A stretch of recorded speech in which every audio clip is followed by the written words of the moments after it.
কি তোমরা সবাই ভালো আছো তো? ভালো থাকতে হবে, কেননা তোমরা যে ব্লগার তোমাদের ফ্যামিলি মেম্বার। তো hey guys, welcome back to my another new blog. তো বন্ধুরা, তোমাদেরকে কিছুদিন আগের একটা ভিডিওতে দেখিয়েছিলাম যে আমাদের ছাদের ব্যালকনিতে একটা পাখি বাসা করেছে আর তাতে ছোট ছোট 3টে ডিমও দিয়েছে। আর এও বলেছিলাম যে সেই ডিম থেকে বাচ্চা ফুললে তোমাদেরকে দেখাবো।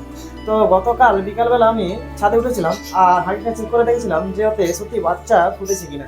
তো আমি তো দেখে যথারীতি একদম অবাক হয়ে গেছি, কেননা ওতে কিন্তু ছোট ছোট 3টে ওই ডিম থেকে বাচ্চা ফুটেছে। তাই ভাবলাম তোমাদেরকেও একটা ভিডিও করে দেখানো যায়। তো চলো ভিডিওটা তোমরাও দেখতে থাকো। আমি কিন্তু খুবই এক্সাইটেড আছি পাখির বাচ্চাগুলো দেখার জন্য, কারণ আমিও কালকে ঠিক ভালো করে দেখিনি ওদের বাবা মা থাকার কারণে। তো দেখতেই পাচ্ছ কত সুন্দর সুন্দর 3টে বাচ্চা ফুটেছে। তো এদের বাবা মা কিছুক্ষণ আগেই এদেরকে খাওয়াতে এসেছিল, আর আমার হঠাৎ করেই এদের বাবা মাকে লক্ষ্য করে যায়।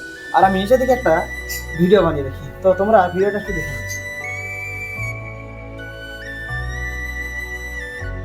কি তোমরা এবার চিনতে পারছো পাখিটার নাম কি? তোমরা জেনে থাকলে কমেন্টে অবশ্যই জানিও যে এই পাখিটার নাম কি। তো চলো ভিডিওটা আমি এখানেই শেষ করছি, দেখা হচ্ছে পরে একটু ব্লগে। আর হ্যাঁ, ভিডিওটা ভালো লেগে থাকলে লাইক কমেন্ট শেয়ার আর সাবস্ক্রাইব করে দিতে ভুলো না। টাটা।